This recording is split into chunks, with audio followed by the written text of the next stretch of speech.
C'est incroyable. Donc là, Soukaïla, qu'est-ce que tu te dis? Là, tu te dis quoi, là?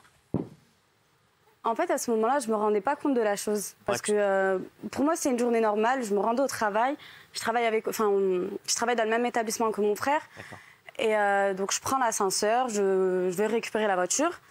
Et je pense que vous entendez le bruit. Mais d'un coup, en fait, j'arrive. L'ascenseur indique que je suis au -2. Il se bloque.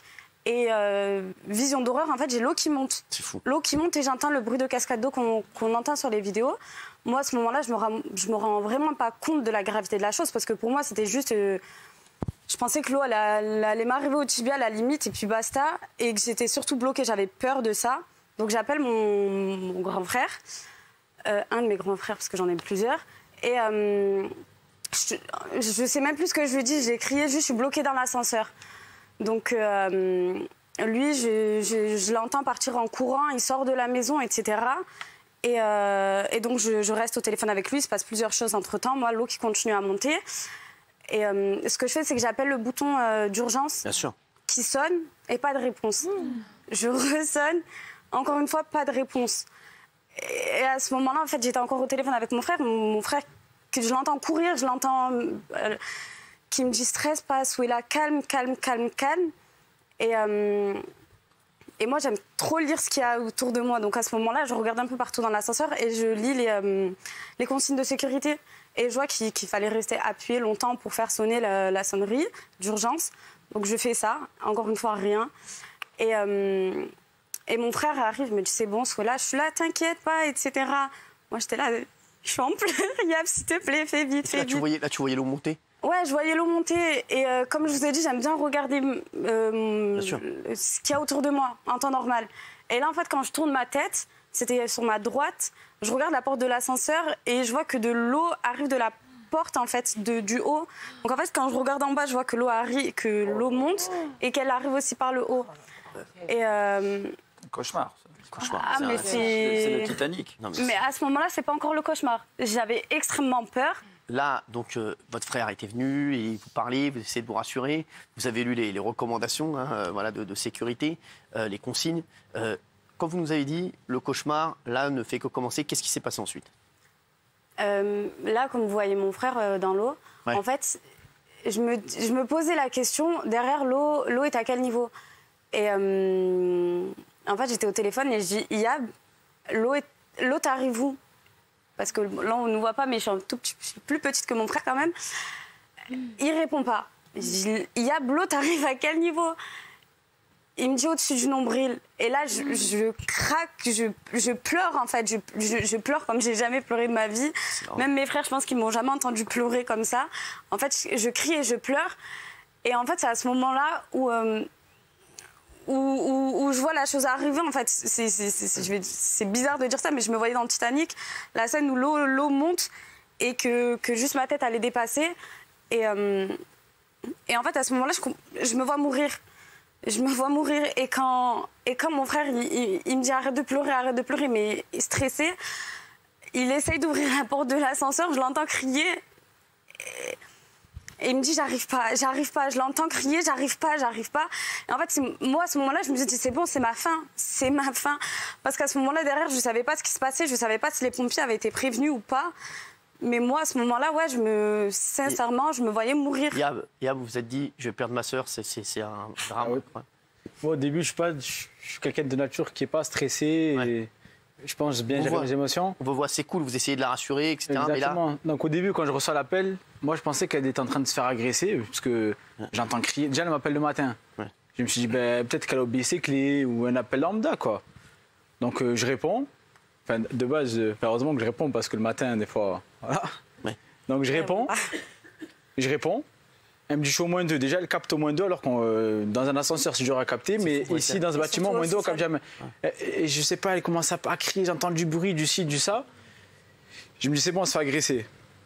Parce que quelques jours avant, j'étais témoin de quelqu'un qui s'est agressé, etc. Donc je dis c'est bon, on se fait agresser. Donc je cours, je sors après, je commence à comprendre qu'elle est bloquée dans l'ascenseur, qu'il y a de l'eau. Donc je réveille mon autre frère en panique. Je le réveille, j'appuie sur l'ascenseur pour l'appeler. J'avais appelé l'ascenseur, mais je me dis bon, je l'attends pas, je descends à pied, je cours. Déjà, j'ai pas accès au sous-sol depuis mon bâtiment. En fait, il fallait sortir, il y avait tout un truc. Donc là, j'ai paniqué un peu. Après, j'ai pris l'accès voiture. Donc par chance Bonne chance. enfin, par chance, la porte du garage était cassée. Donc je pouvais accéder. Donc j'ai réussi à accéder au garage.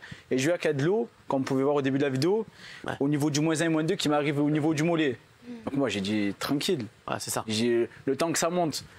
Avant ça, là, quand j'étais au -1, les images juste un petit peu avant, on voit que c'était juste avant d'ouvrir la porte. En fait, je vois que avant d'ouvrir la porte, on voit quand je suis là, quand le sol est jaune, on voit que le niveau il arrive à peu près au mollet. Donc ici, voilà. Vous dites ça va, oui. Je me dis ça va. Donc je me suis dit ça va, stresse pas, j'arrive. Après d'un coup, j'ouvre la porte et c'est là je vois waouh, je vois tout cette eau là. Je dis en fait c'est chaud. Donc je panique, je descends, j'essaie d'ouvrir la porte de l'ascenseur. Je pousse toutes mes forces et en fait je me sentais impuissant parce que j'entendais crier et je poussais toutes mes forces. Je me dis mais Yeb, t'as de la force, pousse. Je criais, je me sentais impuissant. Et impossible d'ouvrir. Impossible d'ouvrir. Elle tape, elle crie et après je l'entends plus crier. Et quand j'entends, et justement ce qui fait le plus peur, c'est pas quand elle crie, ça, je vais pas dire ça me stresser, mais ça fait peur. Bien sûr. Mais le pire c'est qu'on n'entend plus rien. D'un coup j'entends silence complet, et j'entends juste pas. J'entends taper, je me dis c'est bon. Hein. Je dis, c'est bon, elle a la tête sous l'eau. Je me suis dit ça, moi. En fait, je sais pas si elle a trop crié, elle avait plus de voix, ou c'est moi avec le stress, je n'entendais plus. Mais j'entendais plus crier, j'entendais juste taper. Et à ce moment-là, je pense que je suis vite sorti pour repartir, pour essayer de passer au niveau 0 et rejoindre notre autre frère. Je me suis dit, pendant que je courais, j'étais en train de faire le deuil. Je me dis, oh purée, ma soeur. Je dis, oh, elle est morte noyée et tout. C'est ma soeur, mais c'est presque comme ma fille un peu, on va dire. J'allais sous ma responsabilité, parce que nous, on est du côté de Marseille. J'allais sous ma responsabilité, elle est chez moi, donc c'est moi qui m'en occupe d'elle. Ma mère, elle me l'a laissée entre mes mains, et je vais la laisser, d'habitude, on faisait le trajet du boulot ensemble, tout. Je dis, là, je faisais le deuil. Je disais, qu'est-ce que je vais dire à ma mère? Comment je vais l'annoncer? Je faisais le deuil. Donc après, j'ai réussi à avoir un pied de biche. Ah ouais. Avec des gens, par chance aussi, il y avait des gens qui travaillaient le matin sur un chantier, puisque c'était 7h30 du matin quand on les fait s'en passer. On a pris un pied de biche. Par contre, là, j'étais arrivé au niveau 0, donc j'entendais, je voyais qu'elle était là. Donc on a réussi à péter la porte du niveau 0 avec mon autre frère, et il y avait aussi un voisin. Et j'ai sauté du 0 au -2. Donc j'étais au-dessus. Donc là, là, je me ressentais bien parce que je me dis c'est bon, elle est vivante. Mais après, je pensais qu'il y avait une trappe, mais il n'y avait pas de trappe. Je me dis qu'est-ce que je vais faire? Et là, je me ressentais impuissant. Et là, j'ai dit ramenez-moi un tournevis, quelque chose. Je voulais tout dévisser vis par vis. Je me dis je vais faire ça.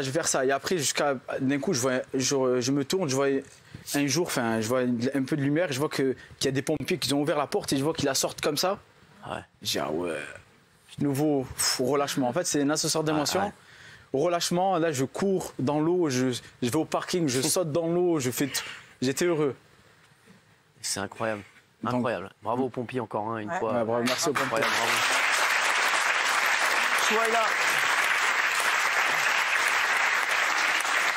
Souhaïla, il y a un truc fou, c'est que vous êtes né dans un ascenseur. Ouais. C'est quoi cette histoire? C'est fou. C'est vrai, elle est née dans un ascenseur. Ah bon? Ouais, c'est vrai, donc vous êtes dit, je vais mourir dans un ascenseur. Ouais, il y a en 1999, dans une petite ville du sud de la France, j'ai vu le jour dans un ascenseur. Et là, 20 mai 2022, j'ai vu ma mort, en fait. Sincèrement, à ce moment-là, même, comme mes frères disaient, il était en train de faire le deuil, mais moi, à ce moment-là... Vous avez appelé des gens, Ah oui. Vous avez dit aux gens quoi? Vous avez dit, ça y est, je vais partir. Pourquoi j'ai ces vidéos? Parce que j'ai une story où je filme un peu tout ce qui se passe. Et à ce moment, en fait, je commence à filmer où je pleure. Je sais que c'est débile de faire ça de nos jours, de tout filmer. En fait, je commence à filmer pour envoyer un message à mes copines. Et je supprime. Et en fait, à ce moment-là, ce que je fais, c'est que j'envoie juste des messages à des personnes avec qui je suis en dispute en ce moment. Et j'ai dit, si je meurs là, sache que je te pardonne. Car pour moi, à ce moment-là, c'était ma fin quand j'ai su Chloé. Gilles Verdez a fait pareil avec Gilles Favard. Mais ouais, moi, à ce moment-là, je me voyais mourir et je me suis dit, au moins j'enlèverai un poids pour mes proches. Et non, puis, mais oh.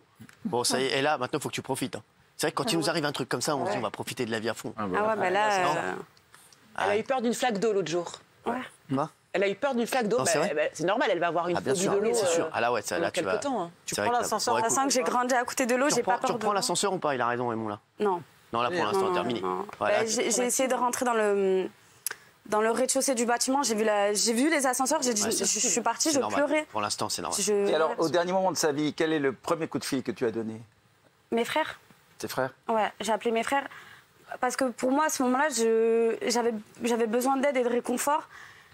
Et si j'ai appelé ma mère, je sais qu'au dernier instant, j'aurais appelé ma mère, parce que ma mère et mon père. Mais à ce Tu les moment-là, as pas appelés? Ils étaient pas au courant, tu les as pas appelés, tu voulais pas je les ai appelés après. Je les ai appelés après. Après, t'as bien Parce que déjà, quand j'ai appelé ma mère, elle a crié, elle était en larmes. Bien sûr, ouais.